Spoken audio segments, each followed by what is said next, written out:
baik. Baik teman-teman, bismillahirrahmanirrahim. Untuk video conference yang kedua ini, Vicon yang kedua ini, kita akan bedah karya ya. Tapi sebelum bedah karya, kita akan bahas dulu yang kemarin. Sebentar. Bahas dulu kuisisnya ya. Sudah saya buka belum ya kuisisnya?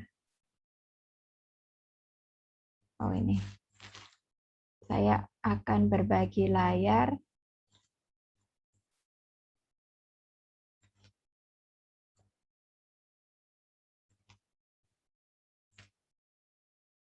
Oh, penilaian saya kebuka ini.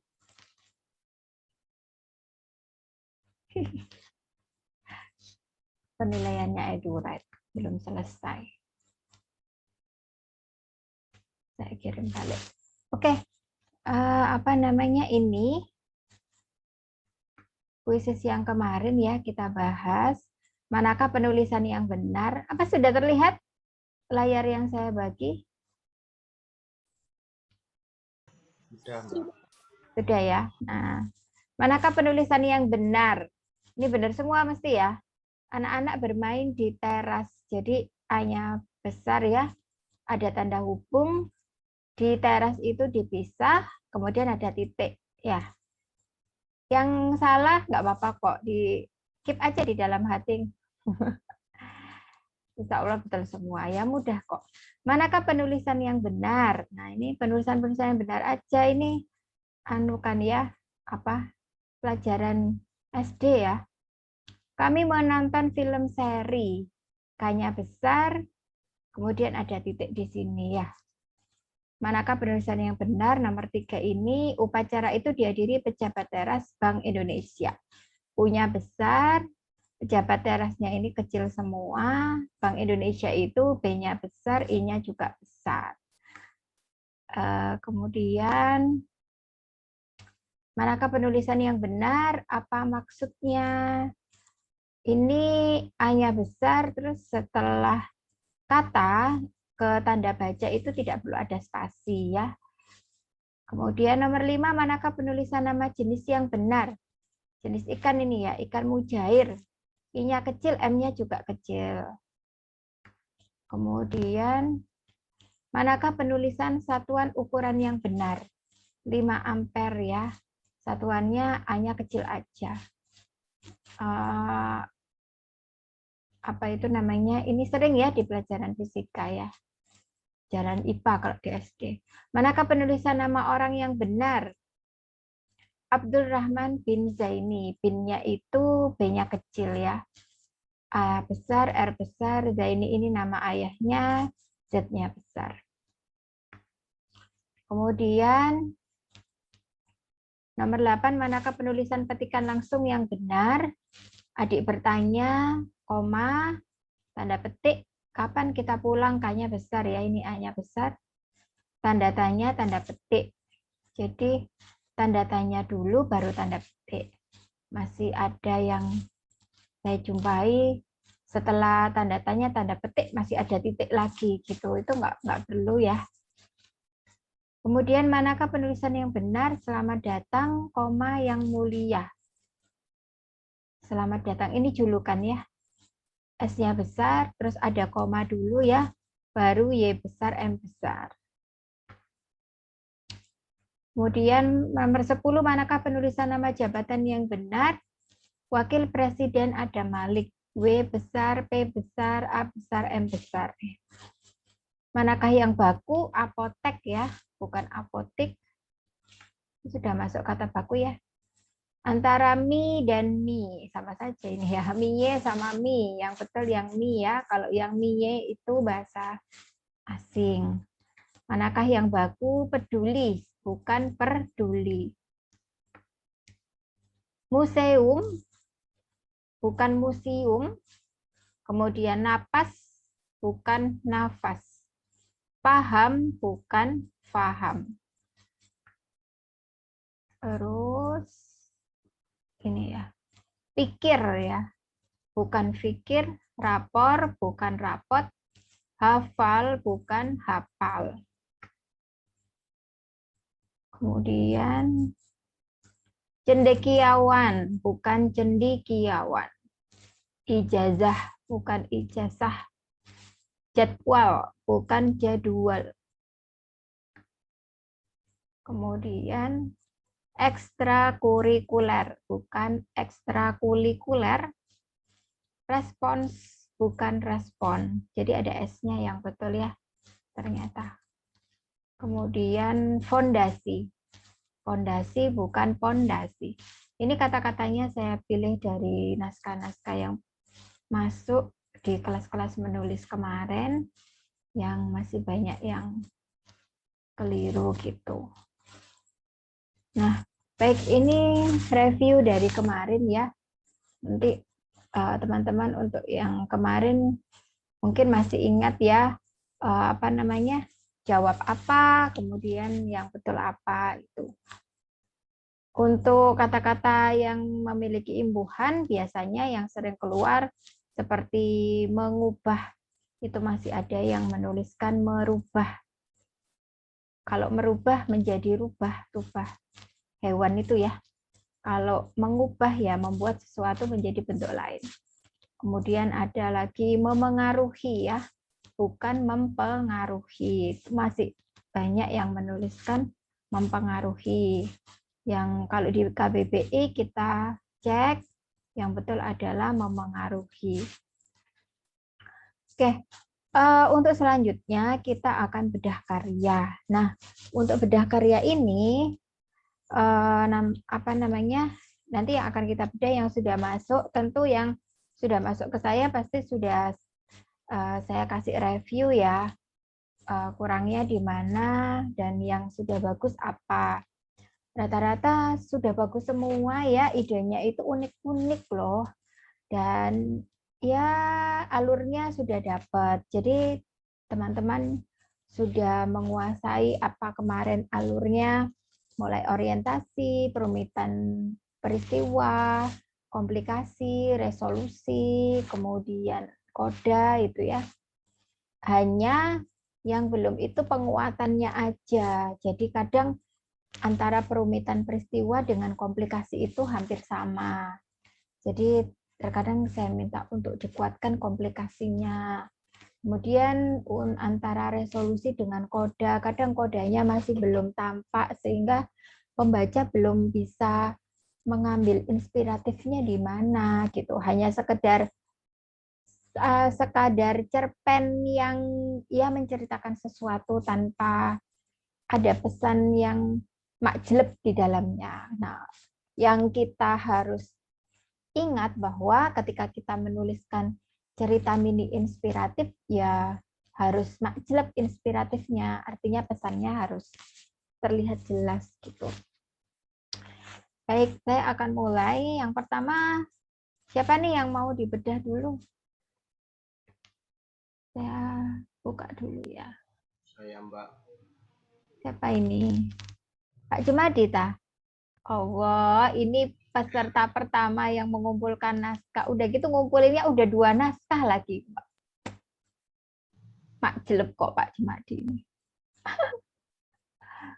Ini panggilannya Pak Jem gitu tak Pak? Jenengan itu biasanya.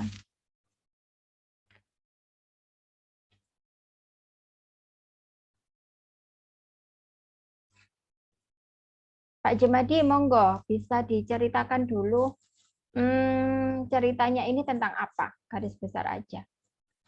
Ceritanya tentang apa dan pesan yang mau disampaikan apa? Silakan Pak. Saya sambil nunggu membuka Word. Mbak Tari saja yang ceritakan. Iya, biar teman-teman tahu nih.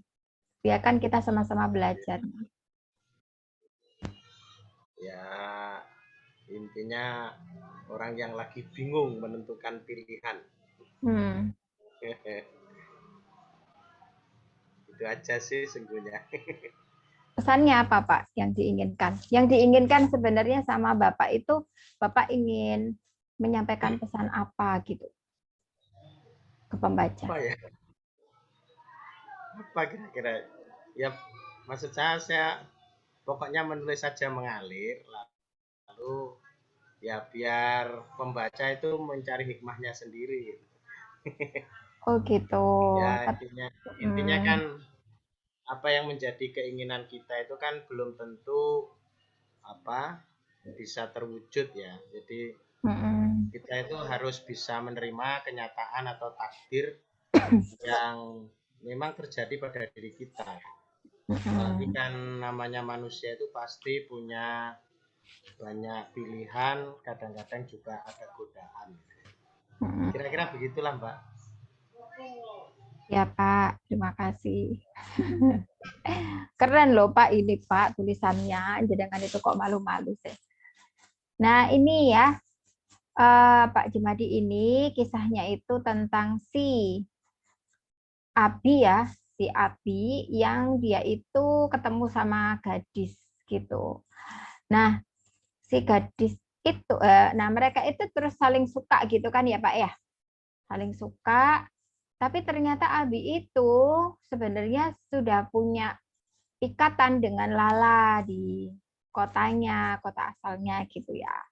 Nah, kemudian ketika si gadis ini dilamar oleh orang lain, gadis ini menyampaikan ke Abi dan Abi itu mengiyakan gitu ya. Dan gadis itu sempat agak marah.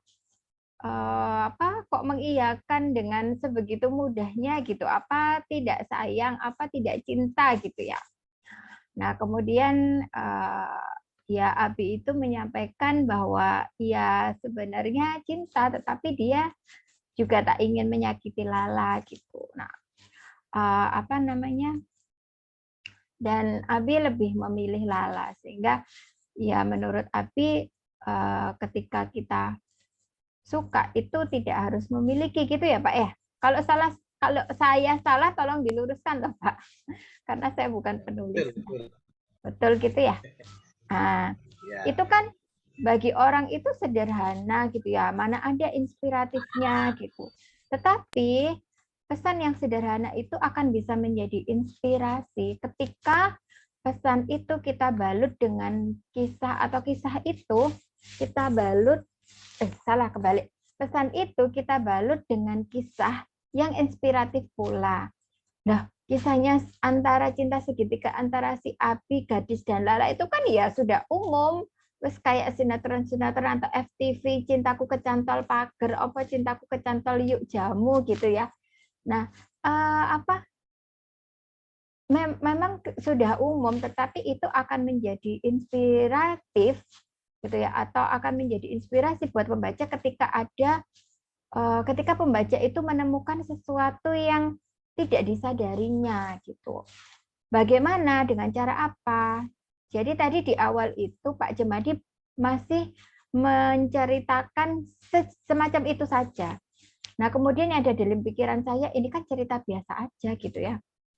Inspiratifnya di mana? Nah, coba pembaca itu diajak untuk mentadaburi kisah lain gitu ya.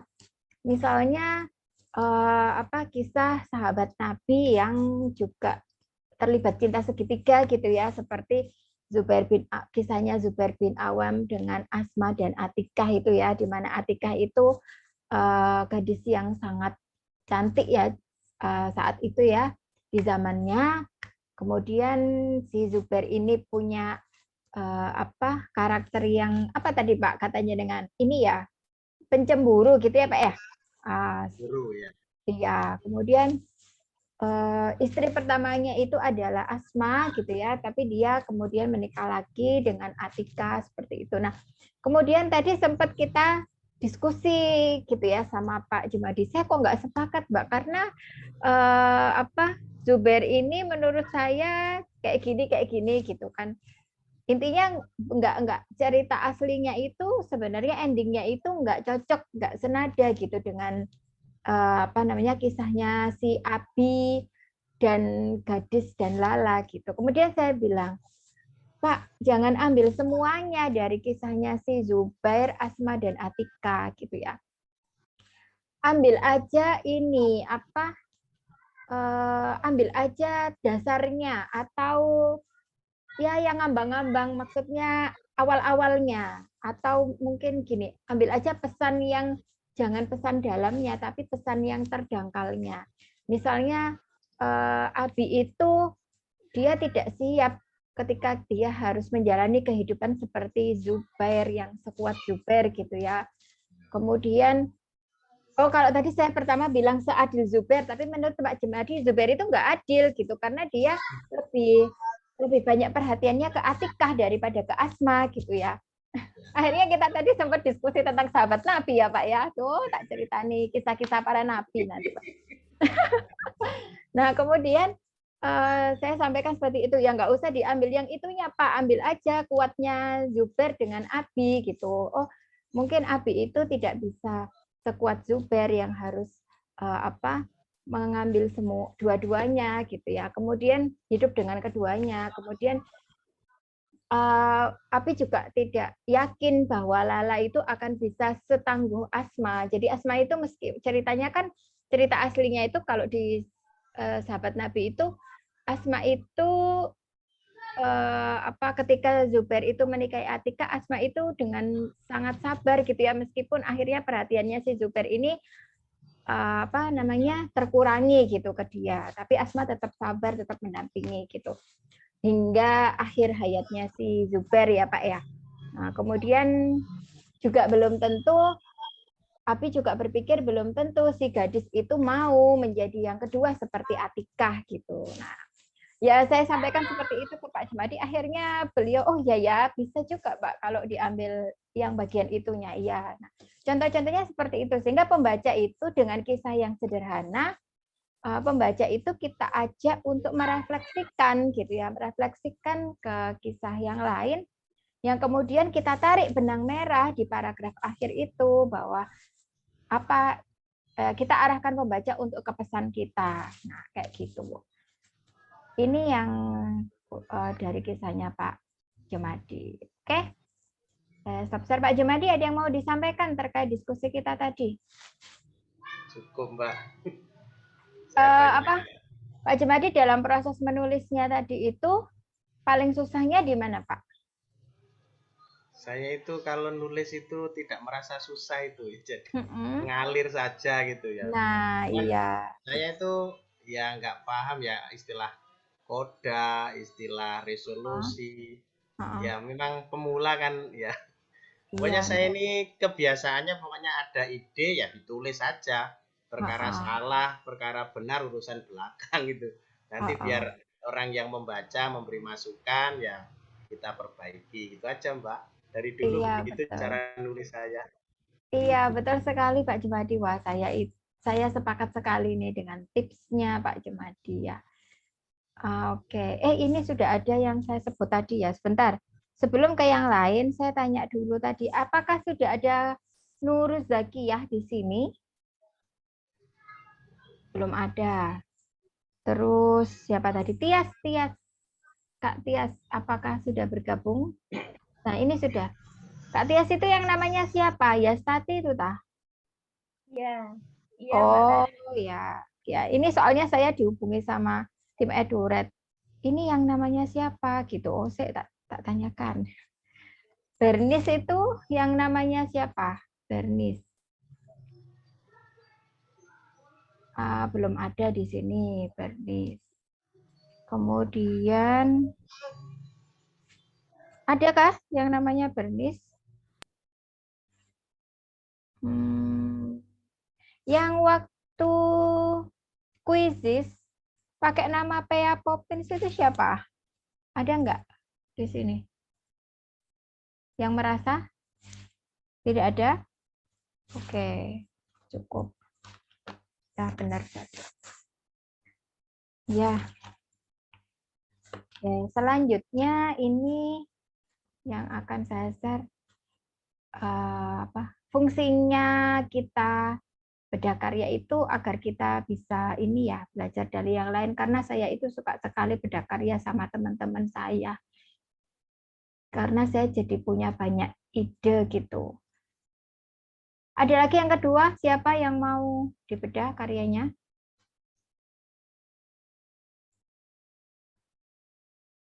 Ini ada Kak Ani.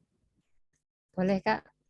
Ya, Kak Ani, Siap. silakan disampaikan dulu alur ceritanya, garis besarnya, terus pesan apa yang mau disampaikan. Kalau alur ceritanya sih yo sama kayak Pak Jemadi tadi ya, itu ngalir aja, nggak ada tiba-tiba. Semalam sih sempat ngobrol sama Pak J itu. Walah, ini satu sekolah toh, Om. Iya, satu sekolah Pak J ya. Oh, yang kemarin daftarnya jadi Satunya satu Magetan, itu. Satu satunya SMP. Magetan. Oh iya, sama-sama guru SMP. Buka Iya. dong. Bu Oh. Ani. Bu Ani, ini berarti menceritakan tentang apa nih? Apa ya? Ya kisah sederhana lah anak-anak sekolah gitu.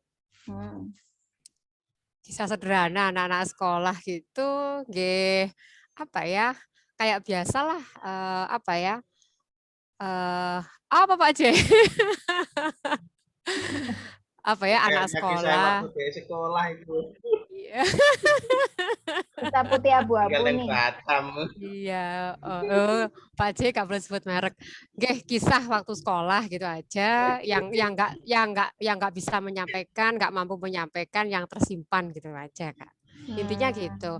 Jadi apa ya? Memang kemarin nulisnya kita asal nulis gitu. Jadi apa mungkin saya belum menemukan ini arahnya kemana. Kan kemarin ada masukan dari Kak Tari itu. Untuk membuat pembanding gitu. Sebenarnya mau saya masukkan ketika itu ada anak-anak ngobrol itu loh Kak yang di kelas.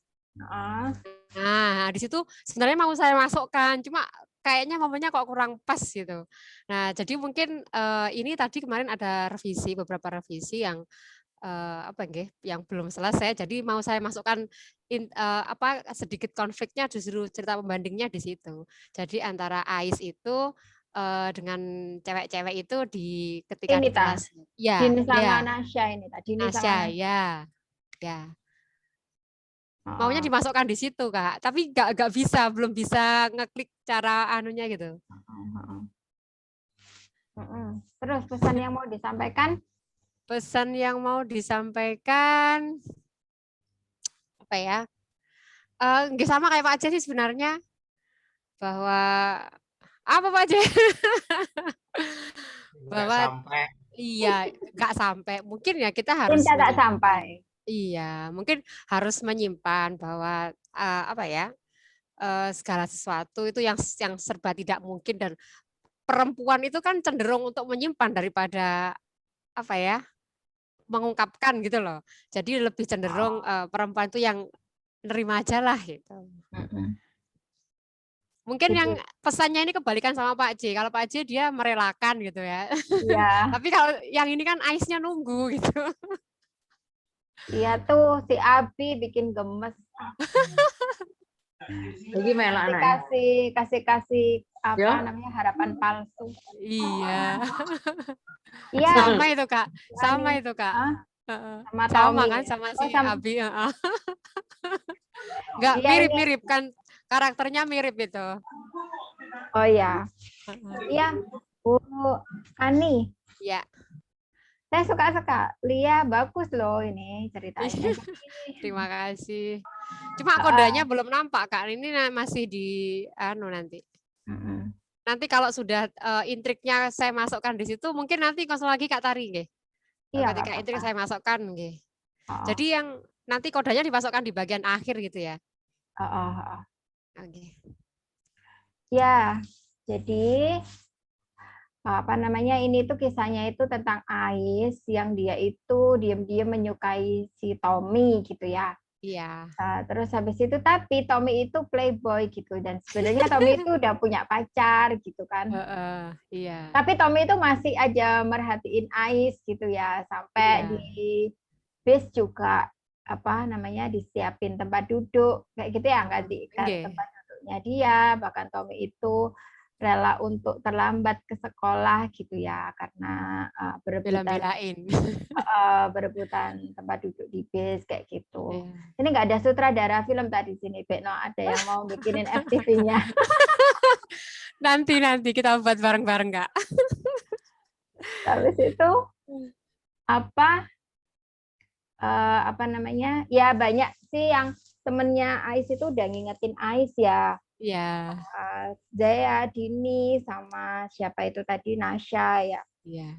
Kemudian ya masukan saya ya, kemudian di akhir itu ya udah Ais itu cuek aja, dia Heeh. seakan-akan menikmati gitu ya. Menikmati apa harapan-harapan yang Tommy berikan itu Harapan tadi. palsu. Meskipun dia tahu Tommy seperti apa, tapi dia menikmati aja gitu. Nah, Iya, kemudian tadi saya sampaikan ke Bu Ani, pesannya apa gitu ya. iya, iya. Misalkan pesan yang mau disampaikan itu, misalkan apakah apa Ais itu ya apa namanya tadi Bu Ani ya Nggih. menikmati saja cerita yang Heeh. dijangan Maunya, oleh Tuhan gitu ya. iya, Dia biarkan Tuhan yang menentukan akhir dapat ceritanya. biarlah Tuhan yang menentukan akhirnya gitu. Nah, Heeh, kalau iya. misalnya memang itu yang diharapkan ya nanti bisa diperkuat di Eh, situ di paragraf terakhir yang nanti jangan lupa juga memperkuat judul ya. Judulnya ini kan oh, hanya nama ya Ais, iya, tapi heeh. sebenarnya nggak apa-apa judulnya ini karena di sini sudah ada pengulangan kata Ais itu berkali-kali ya. Ketika Tommy memanggil Iya, Ais itu di sini iya. diulang berkali-kali. Nanti di akhir ajak pembaca kembali lagi ke Ais gitu. Oh, nggih, nggih. Gitu ya. Nanti nggih. Berarti ini nanti kan ada koda di paragraf bawah. Tapi Mm-mm. kemudian kita membawa lagi ke tokoh Ais-nya lagi, Kak ya. Di bawahnya koda gitu. Mm-mm. Oh ya, Dibalut sama kodanya ya. oke. Itu. Terus yang ini saya sempat bingung yang ini, yang mana tadi ya? Yang Dini, yang tadi loh, di kelas tadi Mana, Kak? loh. Oh, di Oh atas iya. kayaknya ya. Atas lagi, Kak, atas. Atas.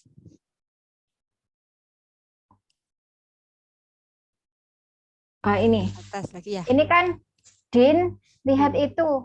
Kulihat muka Nasya berbinar melihat sesosok laki-laki yang ia idolakan. Ini saya Ah, baca itu sampai 4 kali. iya. Maksudnya apa ya? Sing diceluk Din, tapi kok neng gini yang dilihat mukanya Nasya gitu.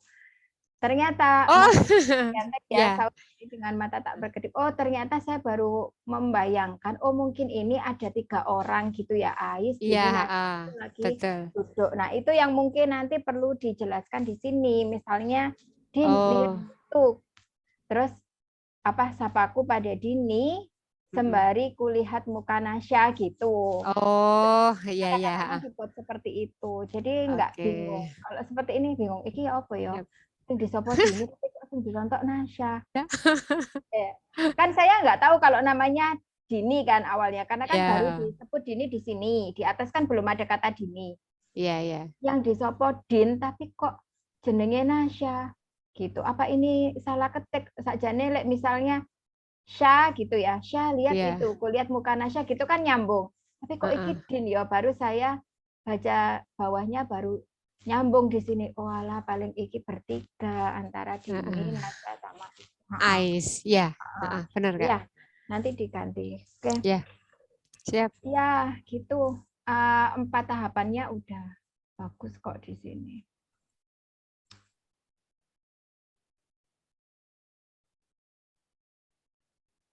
Oh iya, Bu Ria. Bu Ria belum saya itu ya, belum saya review ya Bu Ria ya Iya, naskahnya. belum ya Mbak ya. Tadi sore saya kirimnya. Heeh. Iya. Belum ini. Oh iya Bu Ria, ini sudah dibalas sama Bang TB, tapi belum saya buka. Eh, Hanya Bang TB. Sebentar, saya kirim dulu biar nanti bisa kita bedah ya. Oke. Bang TB sudah masuk ini. Belum ada. Nah, tak downloadnya.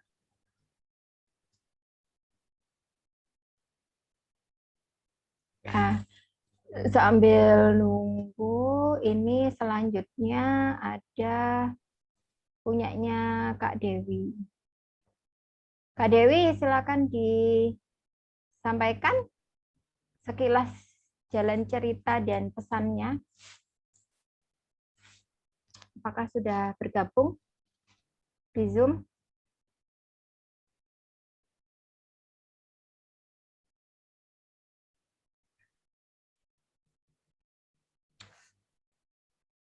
Kak Dewi,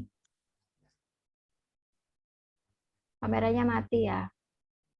Oke, mungkin sedang tidak di tempat. Saya siapkan dulu Kak Elis. Oh, ini yang harusnya saya panggil apa nih? Ibu ya? Ibu Elis? Atau Bunda Elis? Sudah bergabung kah? Silakan disampaikan. Iya, silakan disampaikan jalan cerita dan pesan yang mau disampaikan. Monggo. Ya, makasih Bu Tari. Selamat malam juga untuk ibu-ibu dan bapak serta saudari-saudari yang sedang hadir di sini. Baik, untuk review cerita saya, cerita inspiratif saya masih tetap seputar temanya seputar percintaan begitu. Romansa. Ini bercerita tentang tentang perasaan. Jadi intinya tentang perasaan seseorang yang selama ini dianggap sahabat ternyata punya rasa terhadap sahabatnya sendiri, sementara si Risa ini tidak punya perasaan yang sama. Pesan yang ingin saya sampaikan pada cerita tersebut adalah bahwa memiliki perasaan kepada setiap orang, siapapun itu, nggak pernah salah. Jadi rasa nggak pernah salah.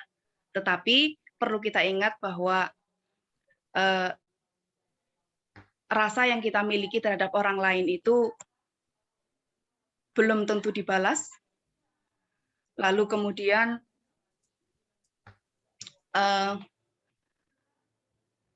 intinya kita bisa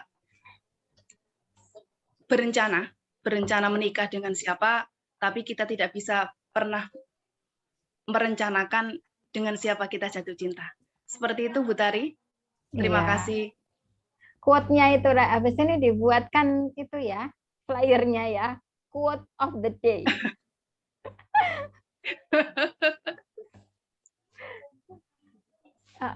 Iya, menarik ini ya ceritanya. Saya itu menarik semua kok. Tulisannya teman-teman itu suka saya bacanya itu. Lumayan sambil ngusir ngantuk habis zuhur. Nah, ya tentang rasa ya, judulnya bagus. Ceritanya ya antara Risa sama Riko itu sahabat dan mereka itu sempat bilang bahwa bersahabat tanpa saling suka itu bisa kok gitu ya. Ternyata di akhir ketika Risa itu mau menikah, Rikonya menyampaikan perasaannya dan ternyata perasaannya itu sudah terpendam 3 tahun yang lalu gitu ya. Tuh ini Pak J, Nang buatin filmnya Pak J. Jadi sutradara. Nah ini kalau butuh PH bisa hubungi saya. Oh iya. Siap, itu punya TV itu Bu Dina. Nah, di sini kemudian si Risa itu sadar bahwa jangan main-main sama rasa gitu ya, jangan pernah mempermainkan rasa, jangan pernah mengesampingkan rasa ya. Itu tadi gitu. Jadi ya kodanya itu gini, pembaca itu kadang dia akan terpikat itu dengan kata-kata seperti tadi ya yang Bu Eli sampaikan, dengan kata-kata semi quotes kayak gitu ya Kak. Kemarin kata Bu Dina itu suka sekali baca-baca quotes kayak gitu ya. Nah, itu ini sih ya seperti itu memang ini koda yang bagus gitu ya. Artinya pembaca itu langsung makjeleb kayak gitu dan dia selalu ingat dari cerita ini itu ada kalimat inspiratifnya kayak gini gitu. Nah, terkadang kita sebagai penulis itu paling susah itu bikin kalimat inspiratif itu. Sama kayak ketika kita jadi narasumber terus kemudian diminta closing statement. Closing statement itu kan sebenarnya cukup 1 kalimat tapi itu akan makjleb di hati para audiens gitu ya, dan itu akan senantiasa diingat oleh audiens meskipun mereka telah meninggalkan ruang Zoom atau mereka telah meninggalkan sesi webinar atau seminar atau apa gitu ya, itu mereka selalu ingat tuh. Seperti itu gitu, itu butuh. Jadi saya sepakat sekali dengan Bu Elis tadi ya. Cuman ini tadi koreksinya di akhir paragraf itu masih belum mengajak pembaca kembali lagi ke judul yang mengingatkan tentang rasa itu tadi.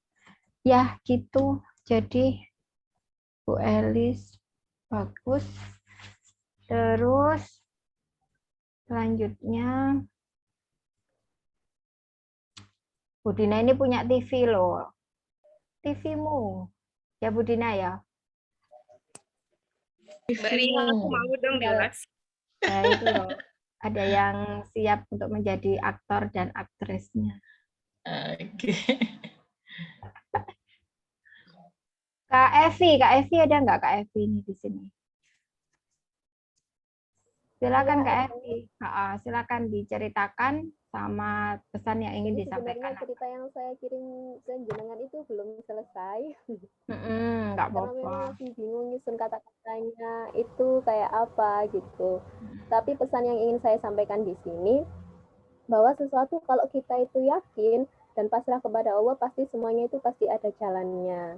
Kemudian saya juga ingin menekankan perjuangan dari seorang ibu untuk anaknya itu apapun pasti beliau lakukan demi untuk anaknya, seperti itu. Iya, jadi ini itu apa, 3 sarjana terlahir dari berabah itu seorang ibu ya, di mana si aku itu memanggilnya Putus-putus juga, mungkin sinyalnya putus-putus. saya ini jelek. Oh iya, kadang sinyal saya di sini juga jelek gitu. Nah, si aku ini punya ibu ya, orang-orang memanggilnya itu dengan sebutan Makroh gitu ya. Dia Iya. punya 4 anak ya ini ya. 5 ya, anak. tapi yang gitu ya. si akunya ini yang si bungsu, yang terakhir. Si bungsu terakhir, di mana mulai dari anak pertama udah minta kuliah gitu ya, kemudian disusul anak kedua, anak ketiga. Awalnya kemudian terkendala sama si bapak yang nggak memperbolehkan kuliah, harus membantu bapaknya kerja gitu ya. Iya. Kemudian akhirnya ibu yang Ma'roh ini nggak tega gitu lihat anak-anaknya pengen kuliah.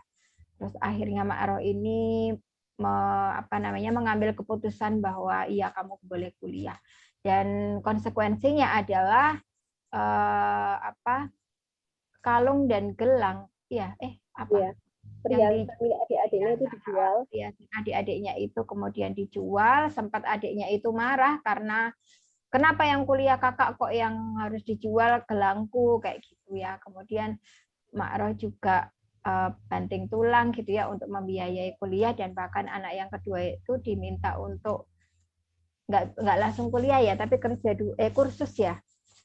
dulu 1 tahun gitu baru kemudian kuliah karena keterbatasan biayanya itu, sehingga Ma'roh ini membutuhkan waktu 1 tahun untuk mengumpulkan uang kuliah untuk anaknya yang putranya yang kedua seperti itu. Nah, ini sudah dijelaskan, diceritakan detail ya, jadi komplikasinya dapat, cuman tadi resolusinya yang belum, karena memang belum selesai ya Kak ya. Jadi resolusinya belum, jadi baru ketika tiba gilirannya si aku itu yang lulus SMA, itu dia pengen juga kuliah gitu, pengen jadi pendidik. Nah, cuman di sini sudah dijelaskan sih harus lebih bersyukur kayak gitulah. Nanti bisa Kak resolusinya dituliskan ya, dibalut dengan kode. Terus habis itu nanti ini dikembalikan lagi, ajak pembaca kembali ke judul lagi yang tadi. Jadi pesannya tadi kan ketika percaya atau yakin gitu ya. Itu dituliskan di paragraf terakhir gitu. Itu aja sih Kak. Oke, terima kasih Bu Tari. Ini akan jadi inspiratif banget ketika dijelaskan juga makroh itu banting tulangnya sampai kayak apa gitu ya. Iya, iya, iya. Apa mungkin dia memperpanjang waktu ketika dia apa sih ini berupa ini dia itu sebagai apa sih, buruh cuci atau apa? Gerabah, makrohnya Oh maksudnya. iya, perajin gerabah ya. Nah, mungkin dia sampai mungkin lupa makan atau putus ya. Iya.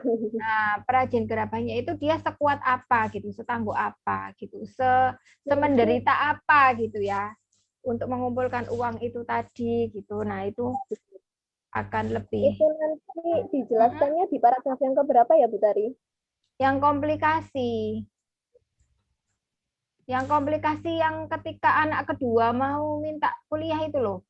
Oh, iya, iya, iya. Nah, itu di situ. Gitu ya. Disebutkan di situ. Oke, Kak Evi sudah. Ya.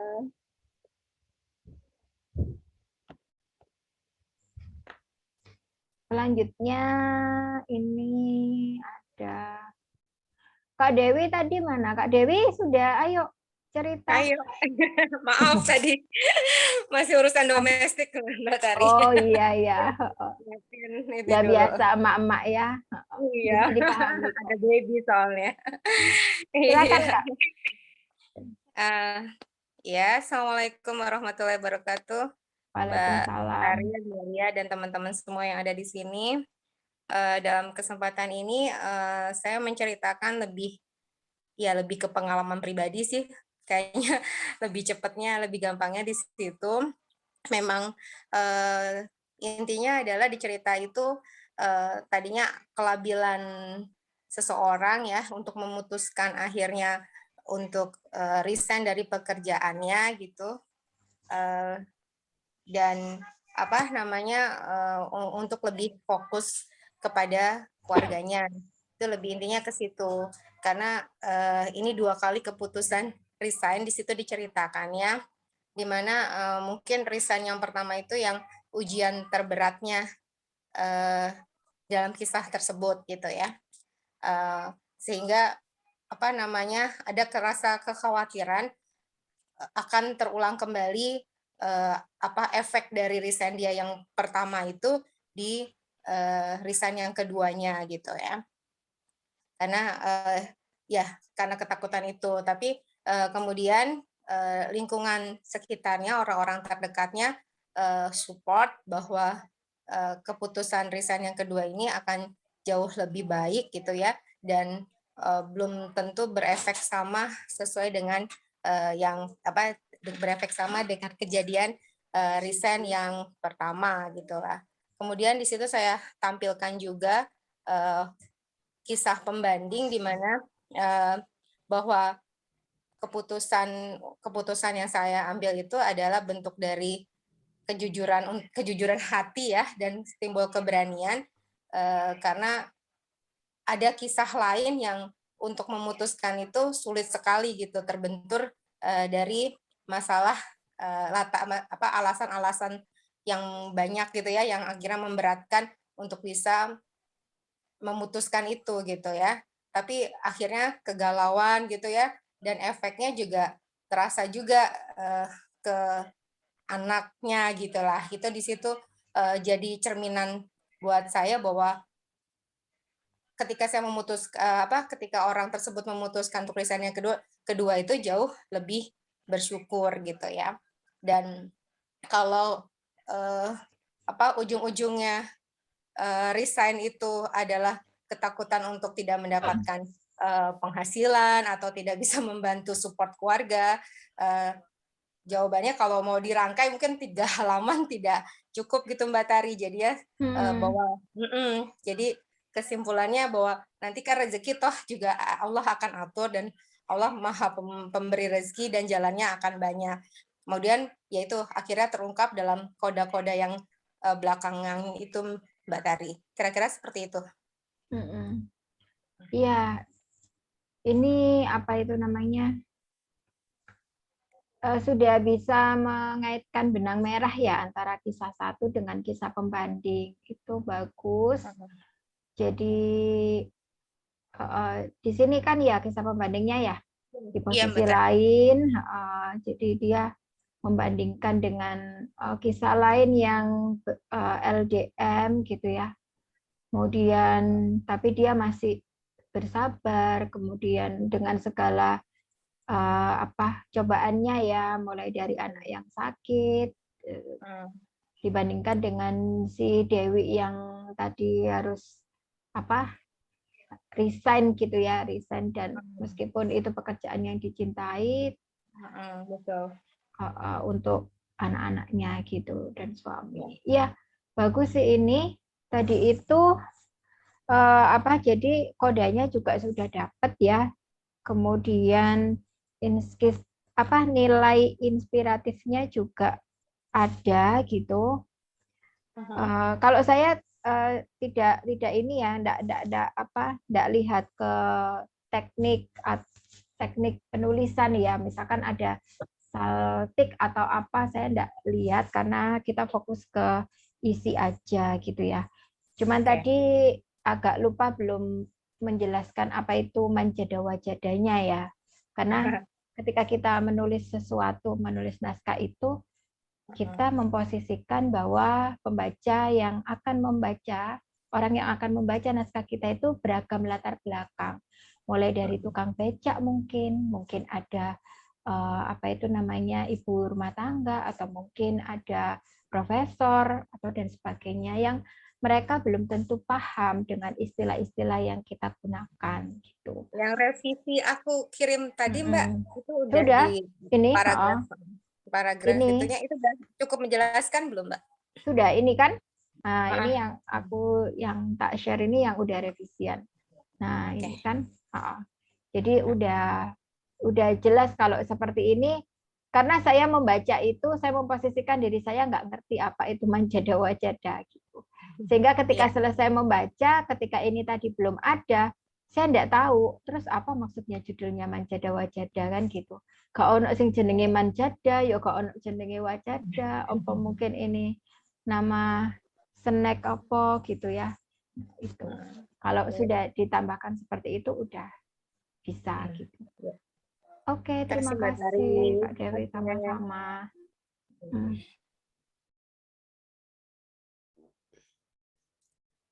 Iya, Kak Fazat boleh. Kak Fazat ini ya di pesantren ya Kak ya?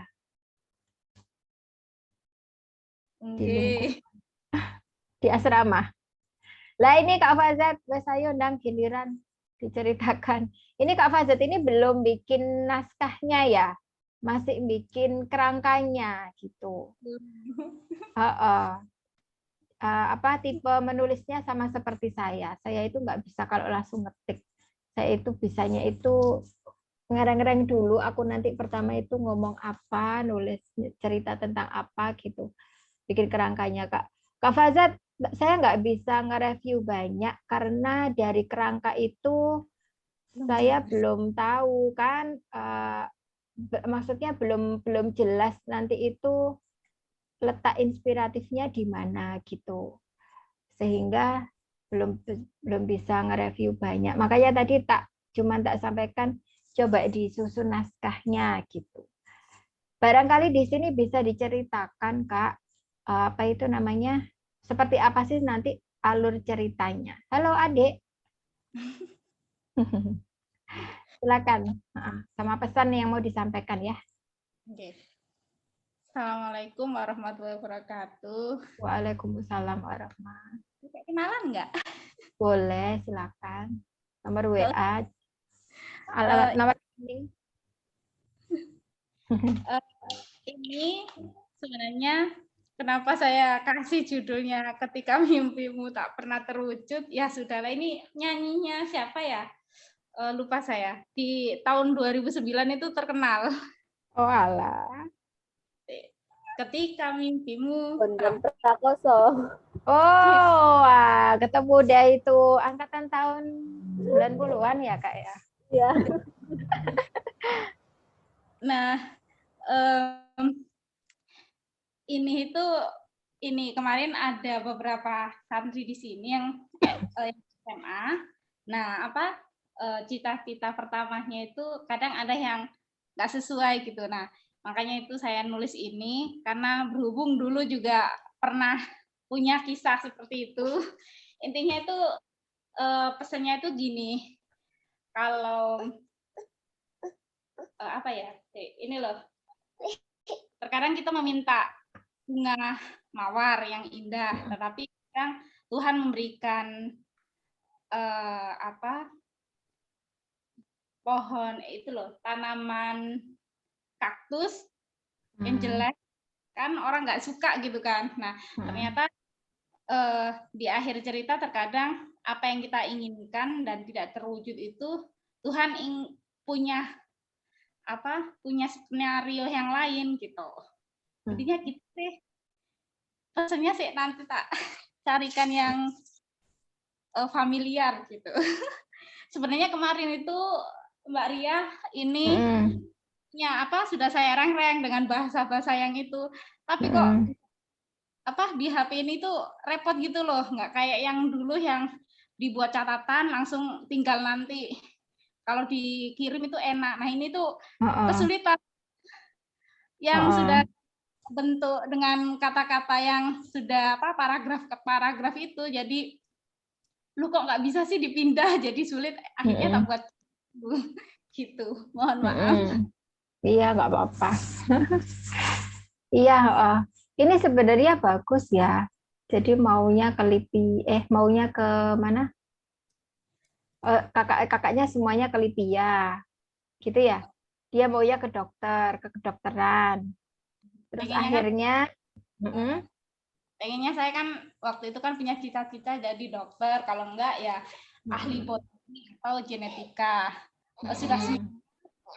Sudah inilah gitu dukungan dari teman-teman dan lain sebagainya. Sebelumnya juga kakak ini dukung ketika di tengah perjalanan ya. Nah, itu berubah haluan gitu loh.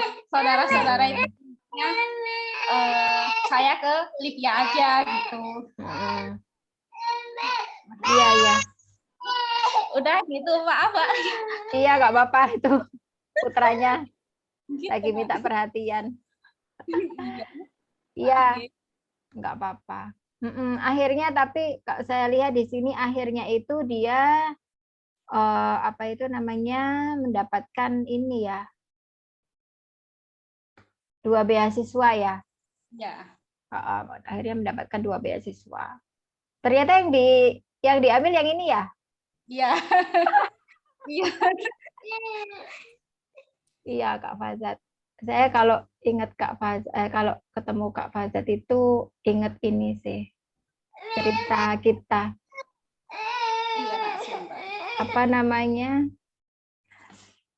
Ingat teman kita ya yang wafat. Innalillahi wa inna ilaihi raji'un. Jadi dulu sebenarnya itu juga bagus Kak Fazat kalau kita mau menceritakan teman kita ya, namanya Husnul Khotimah. Semoga dia Husnul Khotimah ya sesuai namanya. Tapi belum masih kayak trauma gitu.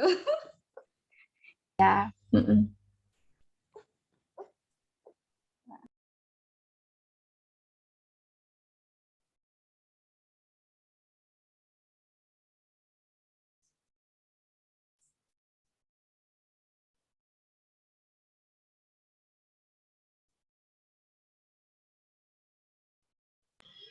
Suaranya Mbak Tari tidak terdengar.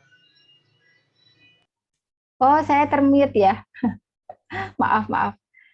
Jadi dulu itu teman-teman, saya dan Kak Fazat itu punya teman ketika saya seminggu di Malang itu karantina gitu ya. Ada program yang di mana itu? Karantina. Nah, itu teman kita itu saya mengantarkan ke parkiran. Terus habis itu dia keluar dari parkiran, saya masuk, kembali lagi ke lobi. Saya masih sampai lobi itu sudah terjadi kecelakaan di depan. Dan itu teman saya yang tadi baru keluar. Dan akhirnya saya mengantarkannya sampai ke ya sampai ini ya, sampai ke IGD ya, di rumah sakit, polisi-polisi semua datang, pihak rektorat datang gitu ya, karena dia masih mahasiswa. Kak Fazat juga datang waktu itu dan nggak percaya. Terus ya akhirnya saya mau nggak mau ikut memandikan, karena waktu itu Kak Fazat nggak kuat ya memandikannya ya, karena ya korban kecelakaan truk ya, jadi sempat ya kepalanya yang ada di bawah rodanya truk gitu ya.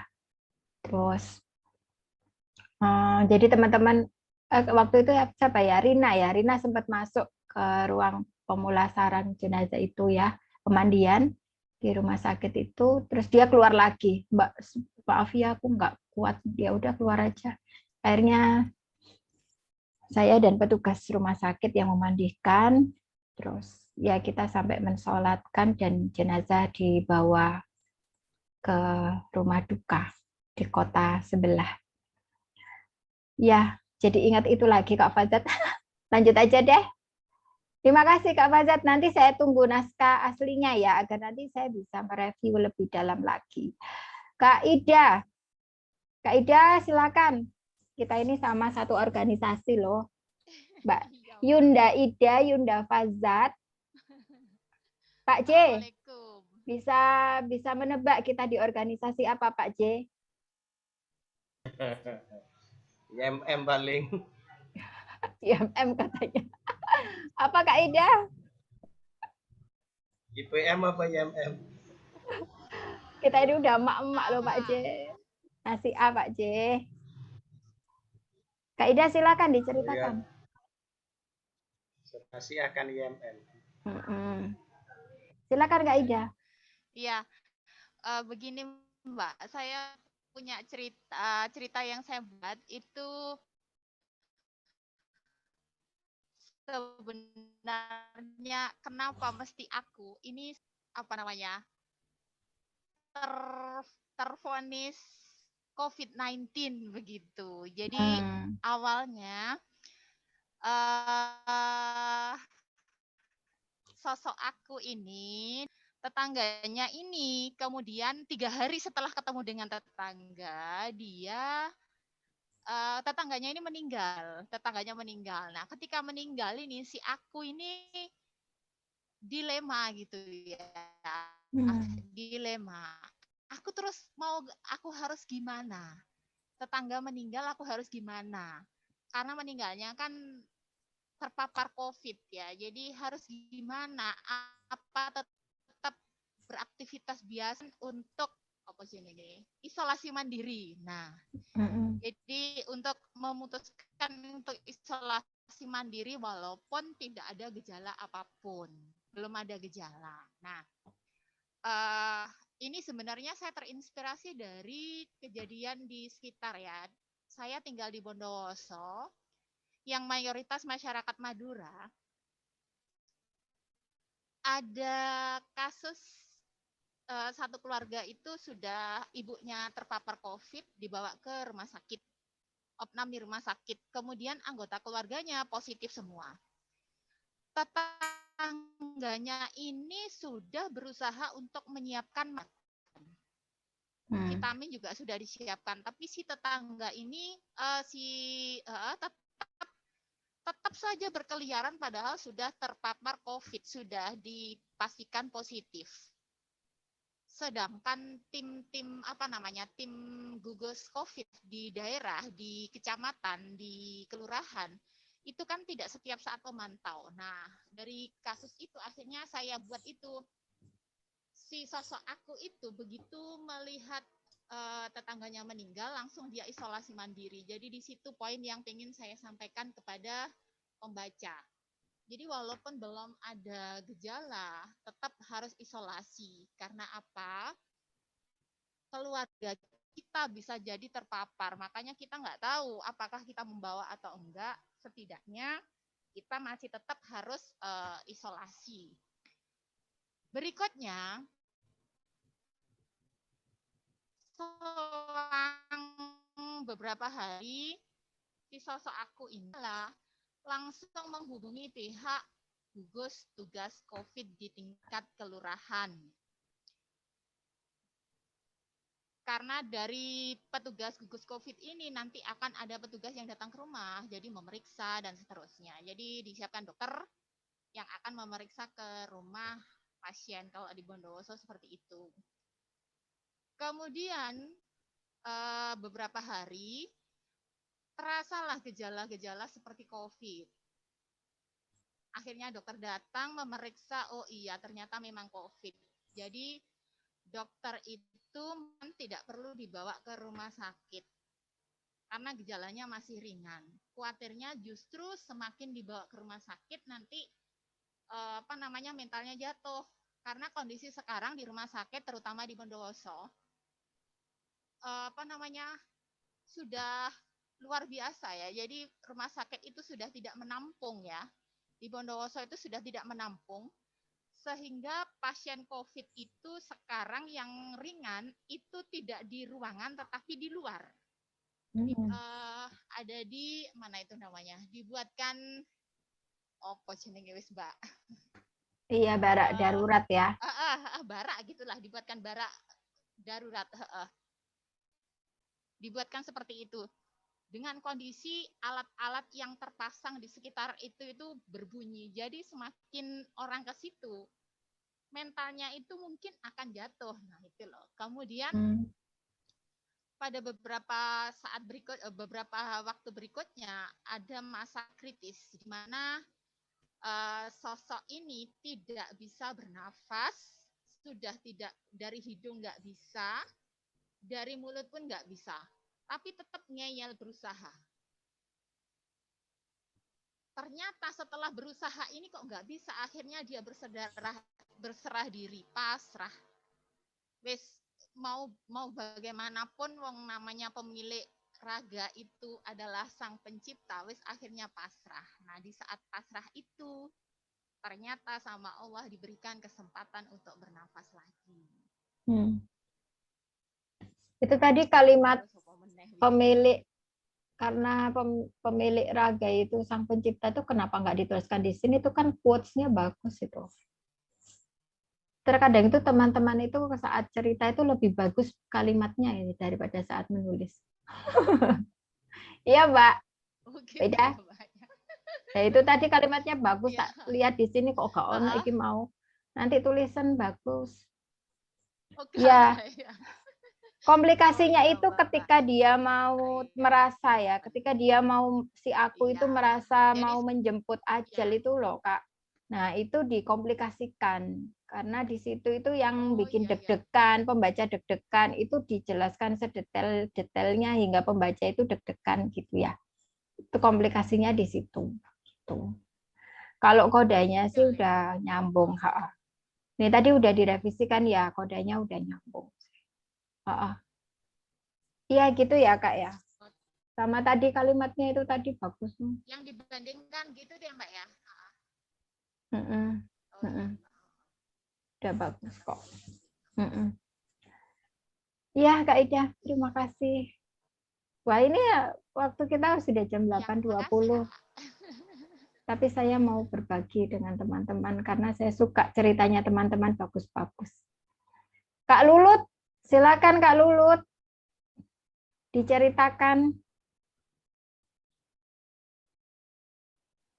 Masih belum Kak, masih bikin orientasi aja. Nah, nggak apa-apa. Menunggu saat yang tepat. Iya, nggak apa-apa. Namanya nulis kok. Saya juga kadang gitu. Bisa dipahami. Diceritakan aja maunya itu kayak gimana gitu. Kalau masalah nulis nggak apa-apa, nanti aja. Oh iya, jadi di situ tuh pergejolakan hati yang tadinya saya kira saya ini orang yang tegar dan nggak mau tahu dengan omongan orang tentang saya. Ternyata suatu ketika itu ada orang yang saya nggak kenal siapa dia, cuma taunya itu karena suami saya dan mertua saya lumayan terkenal di sini, jadi kan, oh itu menantunya Mbak Latif, itu menantunya siapa? Gitu. Terus bilang gini, loh, kok dengan bahasa Jawa yang menurut saya di sini sangat-sangat kasar, karena saya bukan asli Gresik ya. Jadi tiba-tiba bilang begini, kok burung meteng-meteng apa mbok sumpeti, seperti itu rasanya kayak jejer gitulah. Setelah itu waktu itu masih 8 bulan, setelah menikah 8 bulan. Terus nggak tahu ya mau gimana lagi. Terus pulang ke rumah nangis sejadi-jadinya. Pertama kali saya menangis karena omongan orang. Terus habis itu dari situ itu saya nggak berani ketemu orang, jadi kayak ansos. Padahal sebenarnya saya orang yang humble menurut saya. Jarang keluar dan males banget ketemu tetangga, entah itu siapapun, dan malas menyapa orang. Nah, dan itu karena setiap ketemu orang pasti akan ditanya, kok belum hamil, kok begini. Nah, terus suatu ketika sampai akhirnya hampir 3 tahun, saya memang kebetulan belum dikasih kepercayaan. Sampai akhirnya saya memberanikan diri, kenapa kok ibu saya ini nggak pernah tanya ke saya, padahal di sini semua orang yang tidak ada kaitannya dengan saya itu sering bertanya dan dengan nada yang sangat menyakitkan. Sampai sering berantem sama suami karena saya baperan karena pertanyaan tadi. Terus endingnya saya waktu hari ibu waktu itu saya telepon ibu saya minta maaf belum bisa memberi cucu, tapi kabar baiknya adik saya segera akan memberikan cucu untuk orang tua saya. Terus saya nangis, kok ibu belum bertanya kok nggak pernah tanya sampai saat ini, kok aku belum hamil, kok belum ngasih cucu. Ternyata jawaban ibu sangat-sangat bijak banget, dan pertahanan yang tadi runtuh tiba-tiba bangun lagi, dan sudah kayak dia ngapain sih ngurusin orang, toh teman-teman aku yang sudah punya anak duluan belum tentu sebahagia aku. Karena nanti ada pembanding salah satu sahabat yang ternyata ketika dia sudah menikah langsung dikaruniai anak, ternyata ditinggal sama suaminya, seperti itu. Jadi nggak tahu, masih bingung merangkainya. Jadi intinya itu nanti sosok ibu yang membangun lagi benteng pertahanan hati saya. Iya, itu pesannya bagus ya. Alur ceritanya juga bagus itu, Nang ditulis. Masih gelambiar. Iya, nggak apa-apa. Memang butuh waktu kok ya. Tiap-tiap penulis itu memang tipenya beda-beda. Iya, akhirnya saya paham. Karena ini memang ceritanya belum selesai, jadi saya tidak bisa memberikan review tadi ya. Karena cuman saya tertarik dengan judulnya Tembok Cina yang Tak Jadi Runtuh, itu saya suka. Cuma nanti gini, karena ini ada kata tembok Cina gitu kan ya, jadi nanti tolong di kodanya itu dikaitkan lagi. Kenapa mengambil tembok Cina gitu ya, kok gak tembok Afrika atau apa? Apakah ada hubungan filosofi antara Cina itu dengan sosok si aku atau si ibu gitu ya? Itu diinikan lah. Atau mungkin ngambil sifat dari atau karakter tembok Cinanya dengan karakter si aku itu tadi, atau dengan semangatnya si aku itu kenapa disamakan dengan kukuhnya tembok Cina. Nah, itu silakan dijelaskan gitu sehingga nanti nampak terikat lah ya antara judul dengan pesan dan isinya. Bagus, terima kasih. Iya, sama-sama. Ada lagi ini Kak Nur Fadilah. Kak Nur Fadilah, saya harapkan kakak masih kuat ya untuk bisa menceritakan ini. Jujur tadi saya membaca itu terpaku gitu ya. Apalagi saya bacanya baru pulang kerja, sedang lelah tapi sambil berbaring, itu rasanya sesuatu banget. Dan saya langsung bisa menebak kalau ini adalah kisah nyata ya. Karena mendetailkannya itu detail banget. Sehingga sampai saya pun bisa membayangkan seperti apa keadaan ya yang diceritakan itu, bisa membayangkan. Silakan Kak Dila ya panggilannya ya. Kak Dila.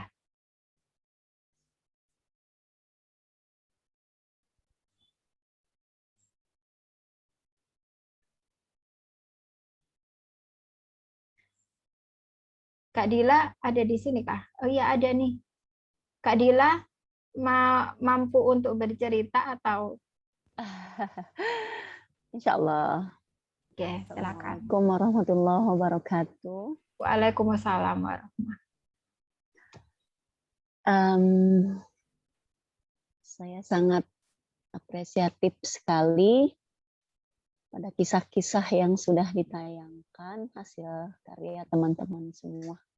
Sungguh sangat inspiratif.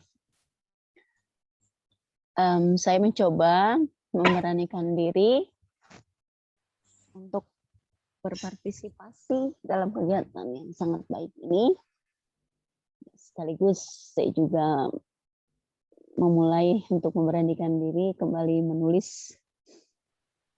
Setelah 6 bulan memang saya agak sedikit vakum. Sebenarnya saya memang tidak terlalu banyak tahu tentang tata cara menulis yang baik dan benar. Saya juga tidak tahu gitu. Cuma saya memang senang menulis gitu. Mungkin tulisan saya memang kisah nyata dari kehidupan saya sendiri. Apa yang saya alami dan yang dialami oleh sahabat karib saya sendiri, saya tuangkan dalam kisah ini.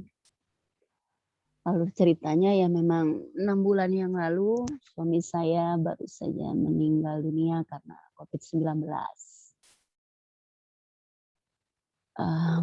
Mencoba menuangkan cerita melalui tulisan ini buat saya mengembalikan memori saya yang sudah sangat susah untuk saya endapkan.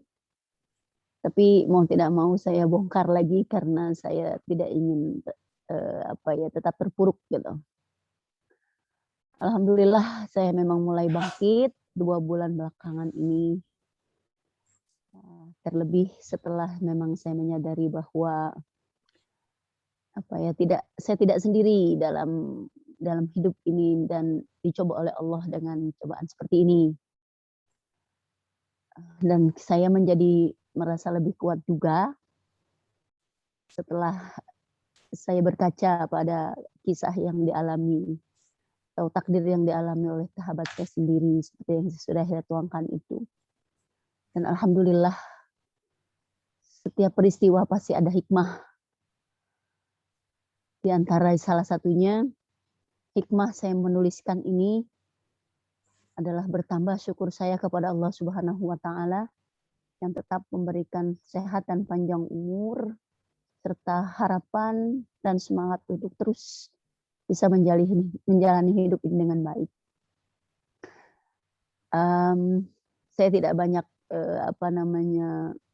memilah penggalan dalam setiap intisari cerita yang saya bawakan.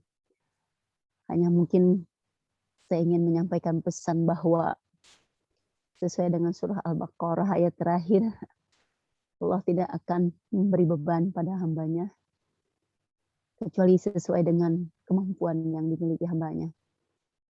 Artinya saya ingin mencoba memetik hikmah dari peristiwa yang saya sudah alami dengan terus bersyukur meski apapun nikmat yang sudah Allah berikan kepada saya itu layak saya syukuri, dan saya ingin menjadikan seluruh peristiwa yang saya alami adalah sebagai bukti bahwa betapa kemampuan kita sangat terbatas dibanding dengan kemampuan dan kekuasaan Allah Subhanahu wa taala. Itu saja mungkin Kakak. Saya tidak bisa banyak berkata. Ya, intinya saya bahagia bisa menuliskan ini. Terima kasih. Assalamualaikum warahmatullahi wabarakatuh. Waalaikumsalam warahmatullahi. Terima kasih Kak Dila. Komplikasinya itu yang saya suka adalah ketika Kak Dila berhasil ya menyuguhkan kepada pembaca bagaimana ribetnya, bagaimana paniknya ketika tokoh aku itu mencari rumah sakit untuk suaminya yang sudah saturasinya rendah gitu ya. Dan di situ sudah keliling ke 4 rumah sakit kayak gitu ya kalau nggak salah ya. Itu dengan sendirian ya, dengan sendirian tanpa bantuan saudara kayak gitu, itu berhasil membuat saya selaku pembaca ikut panik juga, gimana ini keadaannya gitu ya. Dan diakhiri dengan sesuatu yang mengejutkan ketika tokoh aku itu mendapatkan pesan bahwa segera ke rumah sakit, suami Anda hilang kesadaran. Nah, itu satu kata yang bagi saya ya apa ya? Ya, sebuah sinyal gitu ya. Sinyal yang mungkin orang akan berpikir ini apa ya? Apakah akan terselamatkan atau tidak kira-kira ya? Iya. Seperti itu. Dan kodenya sudah bagus, hanya saja tadi kan masih ada ini ya, masih ada ayat Al-Quran ini. Nah, kalau di cerita mini di cermin itu dihilangkan aja, nggak apa-apa. Karena kan nggak tahu ya. Ini bedanya biasanya sama non fiksi gitu. Jadi kalau di cermin lebih baik ini dihilangkan, langsung aja. Misalnya aku teringat pada firman Allah yang artinya ini gitu boleh, atau arti itu bisa juga langsung aja disampaikan dalam bentuk pesan aja, diuraikan bentuk kalimat ya. Siap. Nggak harus arti murninya yang kita tuliskan di situ. Itu sih, cuman itu aja. Turut berduka ya Kak Dila, semoga kuat. Terima kasih ya Kak. Untuk putra. Mohon doa. Oke, terima kasih Kak Dila sudah bersedia berbagi kisah inspiratif dengan kita semua. Nah, terus ini Kak Nurita. Kurang Kak Isanu. Kak Nurita, silakan bisa disampaikan ceritanya tentang apa? Ada Kak Nurita di sini?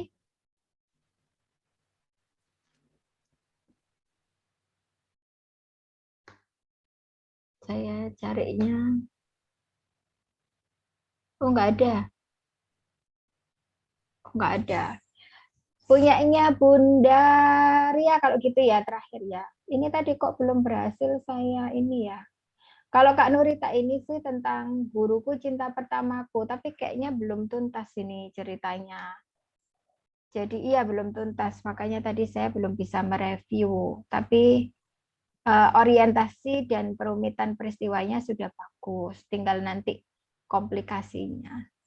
Ini yang punyanya Bu Ria. Bu Ria, sambil menunggu saya mendownload ini yang kiriman dari Bang TP, apa namanya? Bu Ria bisa menyampaikan seperti tadi ceritanya, alur ceritanya tentang apa dan pesan yang ingin disampaikan apa. Silakan Bu Ria. Terima kasih Kak Batari atas kesempatannya. Sebetulnya sih saya tadinya ingin menerima lebih dahulu masukannya ya atau reviewnya. Tapi nggak apa-apa, akan saya coba sampaikan apa yang sudah ditulis.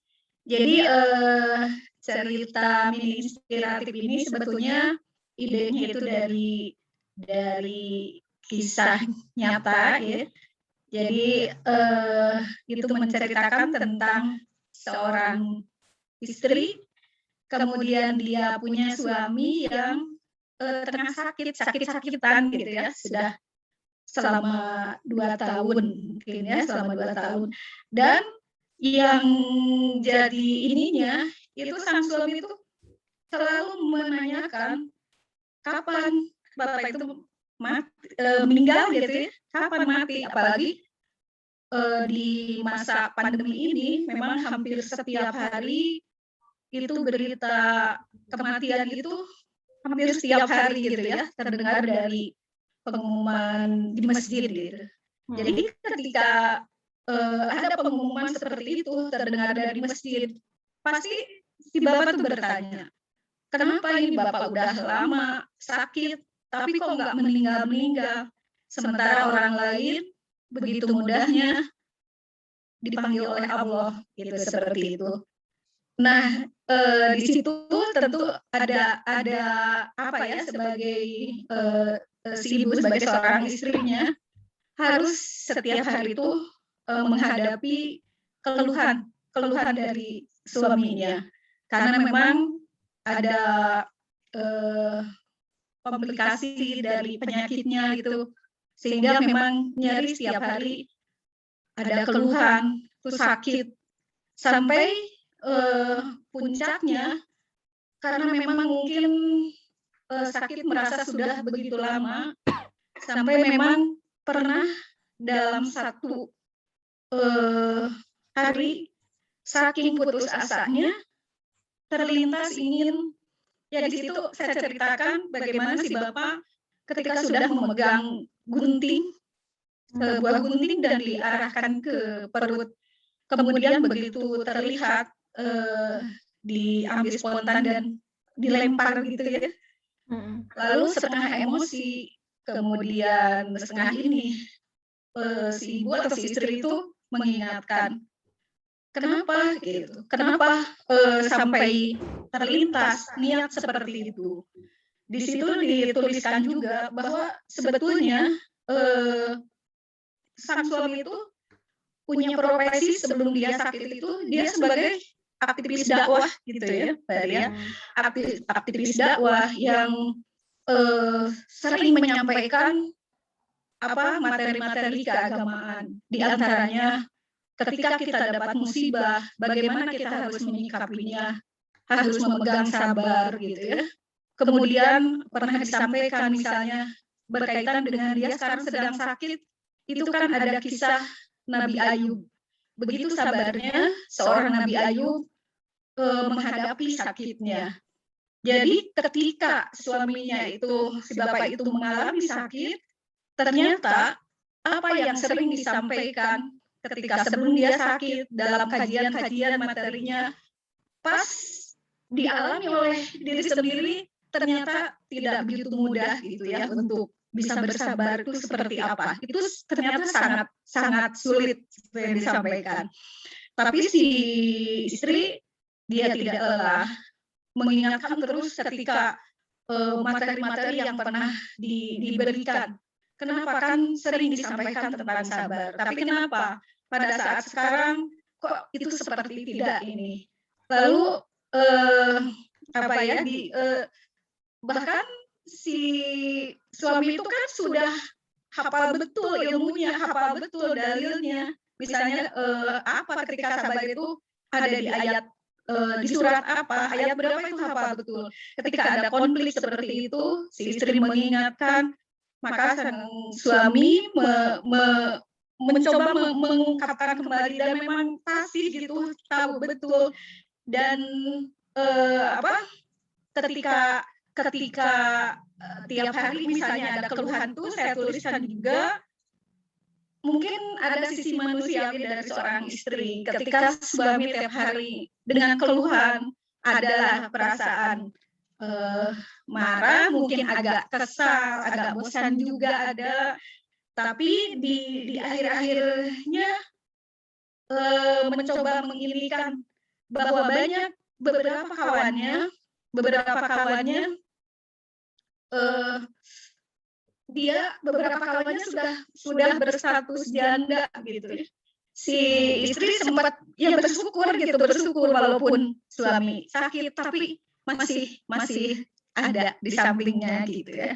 Kemudian sang suami juga diingatkan terus dengan ini dan mengakui bahwa ia hilaf gitu. Memang tidak mudah gitu, tidak mudah menghadapi sakit yang cukup berat.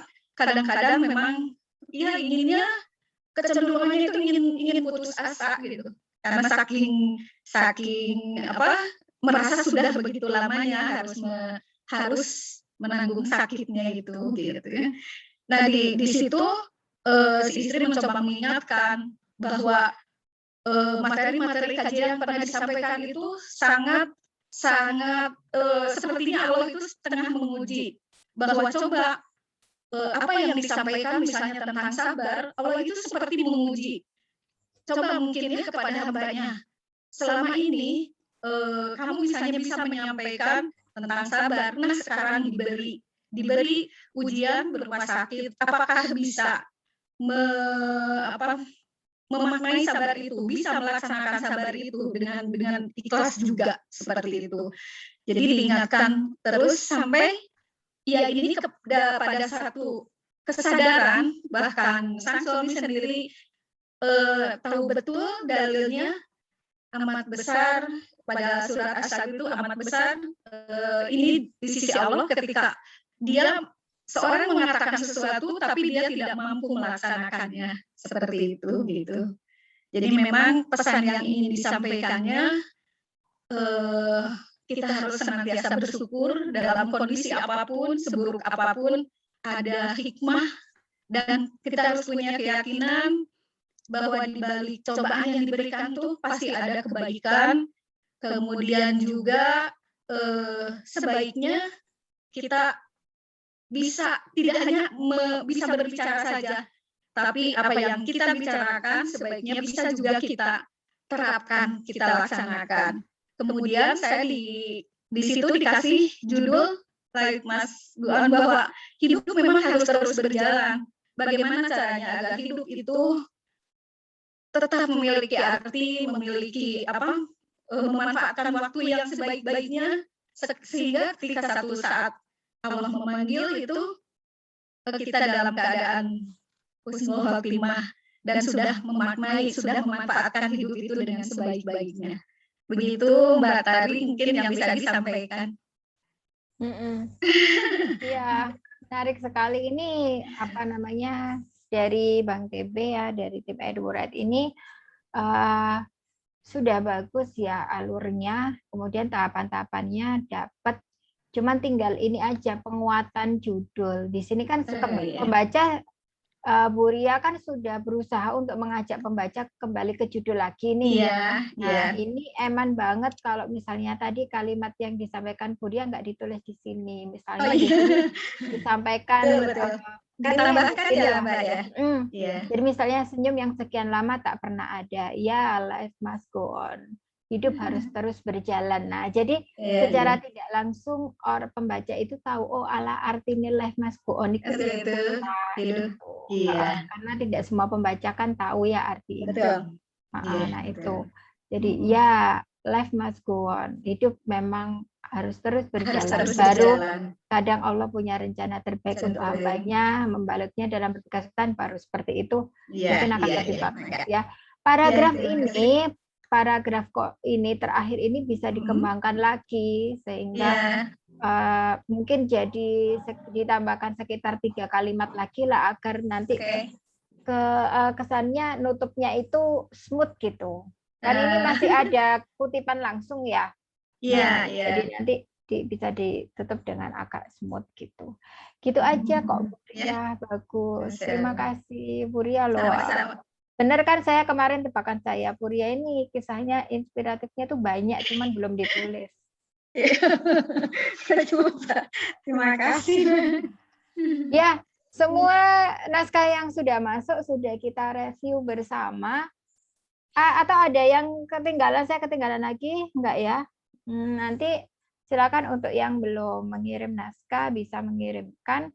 Kita punya 2 hari lagi ya, tanggal 18, 19 kita nggak ada Vicon, tapi nanti fokus ke review naskah ya. Artinya meskipun kelas ini tidak ada antologi, tetapi Bang TB ingin teman-teman benar-benar memanfaatkan kelas ini untuk konsultasi naskah, sehingga nanti tahapan-tahapan yang ada dalam penulisan cerita mini inspiratif itu benar-benar bisa teman-teman kuasai. Kalau yang naskahnya sudah direvisi ya, ada yang revisi tadi 2 kali dan sudah sip gitu ya, teman-teman boleh nggak naskah itu digunakan untuk lomba atau mau teman-teman posting di aplikasi menulisnya teman-teman ya, atau mungkin di media sosial, atau teman-teman gunakan untuk mengikuti event antologi di penerbit yang lain gitu ya, yang sedang mengadakan, silakan. Jadi kita tidak mengambil naskah itu menjadi hak miliknya Eduret. Kita hanya mereview saja. Ketika teman-teman nanti di kemudian hari akan membuat naskah itu ke event yang lain silakan. Jadi itu bebas, itu tetap jadi hak miliknya penulis, miliknya teman-teman, bukan EduRed ya. Kita hanya sebagai wadah media belajar aja. Gitu untuk hari ini. Ada yang mau ditanyakan untuk Vicon 2 ini? Silakan Kak Lita.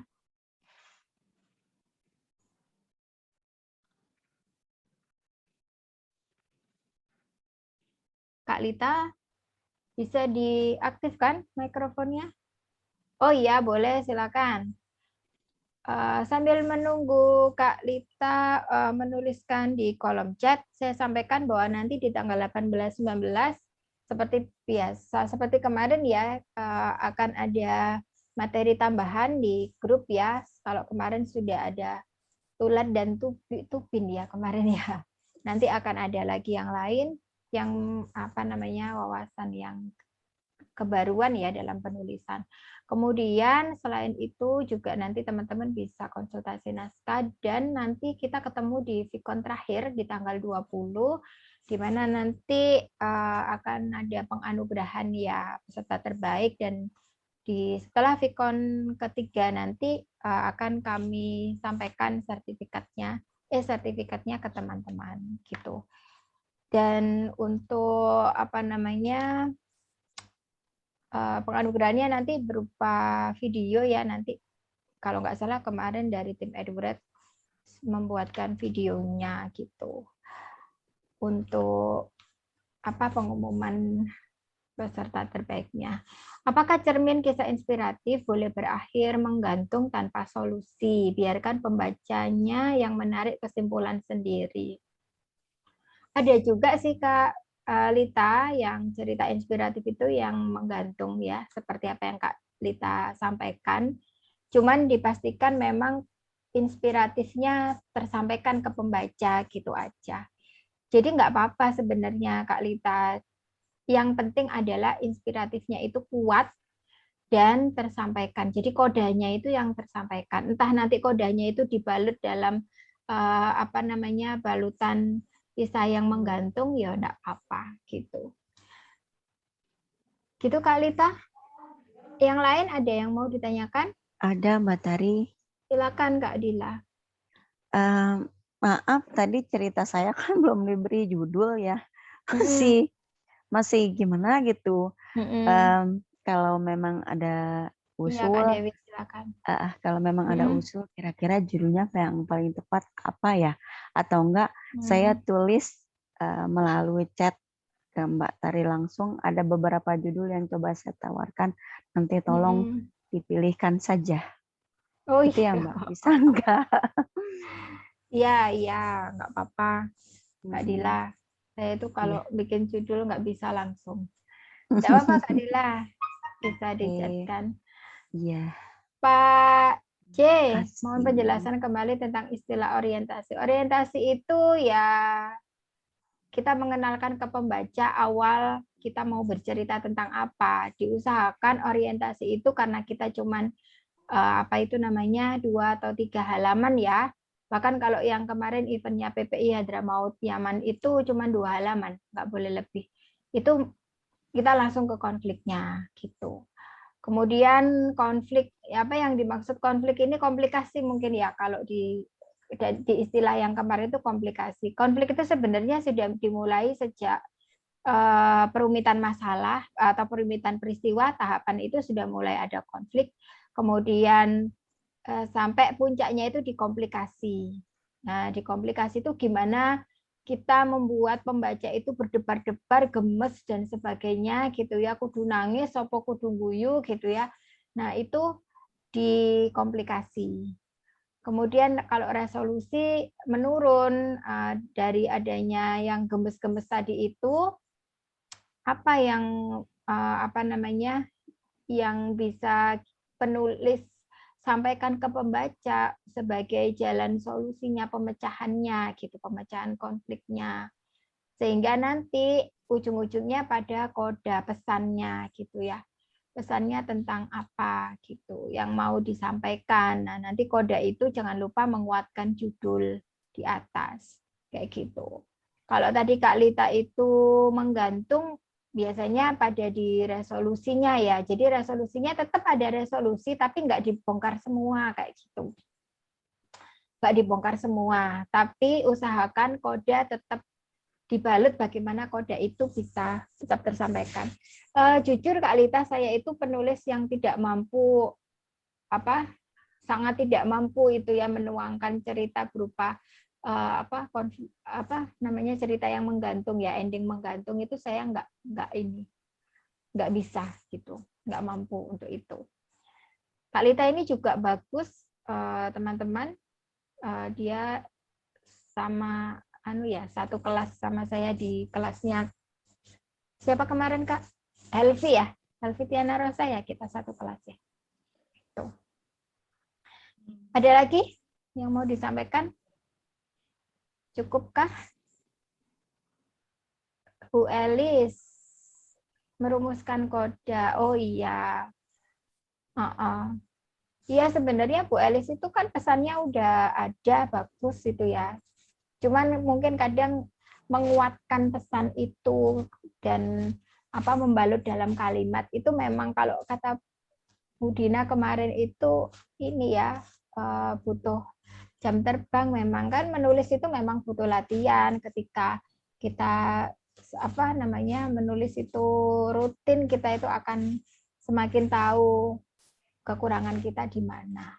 Bu Elis kalau misalnya sekarang kan dia tahu kesulitannya merumuskan koda, coba dia bikin cerita-cerita inspiratif yang lain, nanti pasti bisa kok kuat sendiri kodanya gitu.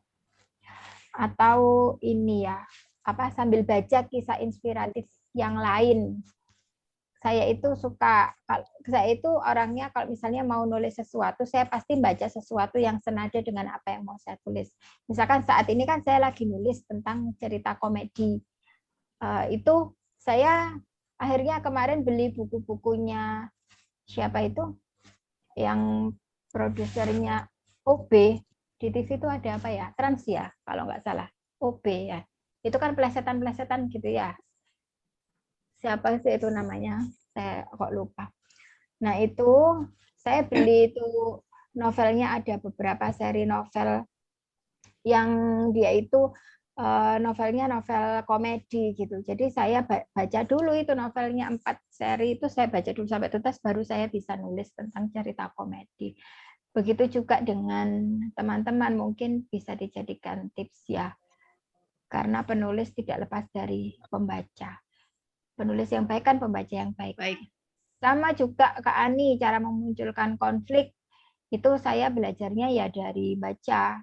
Kalau ketika saya nulis novel saya yang kemarin itu, yang Yotan Poluo itu, yang itu dapat penghargaan novel terpuji ya dari FLP Jawa Timur, itu saya nulisnya itu sebelum nulis itu saya baca bukunya Asma Nadia yang itu namanya ini loh, yang senada dengan tema yang mau saya tulis. Judulnya itu Sehidup Sesurga Denganmu. Nah, Sehidup Sesurga Denganmu. Saya baca itu sampai tuntas. Setelah itu saya tutup, saya baru buka laptop, saya nulis. Tuh. Di situ saya belajar di bukunya Asma Nadia gimana Asma Nadia itu memunculkan konflik yang beragam dan puncak. Kalau novel kan lebih dari satu ya konfliknya. Nah, itu jadi belajarnya membaca karya orang lain. Makanya saya suka ketika berkarya karena saya bisa belajar dari karya teman-teman. Naskah yang kedua, apa bisa dilanjut untuk konsultasi? Bisa, Pak Jemadi, teman-teman yang lain juga bisa. Pokoknya teman-teman itu selama 5 hari jangan disia-siakan. Ketika satu naskah sudah di ACC, mau bikin lagi silakan dikonsultasikan lagi. Nanti toh naskah itu kembali ke teman-teman dan bisa teman-teman gunakan untuk lomba, bisa teman-teman gunakan untuk ikut event antologi di penerbit yang lain, boleh silakan. Kita tidak mengambil naskah itu gitu. Gitu ya. Bapak Ibu, sudah teman-teman? Ada yang ya, jika ada lomba-lomba event-event untuk penulisan antologi, kita bisa dihubungi ya Bu Tari ya. Oh ya, nanti kita saling share aja di grup ya. Grupnya kan nggak saya tutup. Jadi Kalau teman-teman mau setelah acara ini teman-teman mau live disilakan, mau tetap disilakan. Nanti kalau teman-teman mau berbagi share info tentang antologi atau tentang event lomba, silakan bisa di-share di grup kita. Gitu tah? Ya, gitu aja ya. Nanti saya juga bisa share kalau ada lomba-lomba apa, saya share di situ ya. Oke. Baik, kita tutup kelas kita ya. Sudah jam 9 ini. Terima kasih atas perhatiannya. Jangan lupa gunakan kesempatan ini dengan baik untuk berkonsultasi naskah, mengumpulkan naskah teman-teman. Kemudian nanti kita ketemu lagi di Vicon tanggal 20 ya untuk penganugerahan peserta terbaik dan pembagian sertifikat. Terima kasih. Saya akhiri. Assalamualaikum warahmatullahi wabarakatuh. Waalaikumsalam warahmatullahi wabarakatuh. Oh ya, kita foto dulu ya. Nanti saya ditagih sama Edured. Fotonya mana? Cuman rekaman recordingnya, tok fotonya nggak ada. Silakan dinyalakan satu layar ini, mumpung satu layar. Nah, Kak Tias nyalain. Oke, sudah Pak J, Mbak dinyalain tah. Kok pria bersorban. Baik. Senyum ya. Hitungan 1 sampai 72. 1, 2, 3, 72. Cekrik. Oke. Ya, terima kasih teman-teman sudah hadir malam ini. Selamat beristirahat, selamat berkarya. Bye-bye. Terima kasih. Terima kasih kembali. Ya, silakan.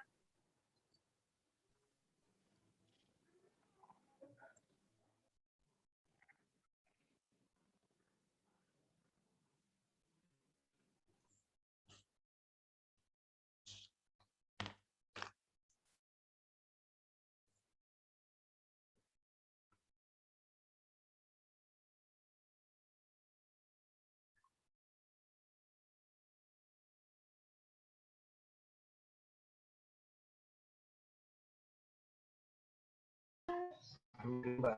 Amin.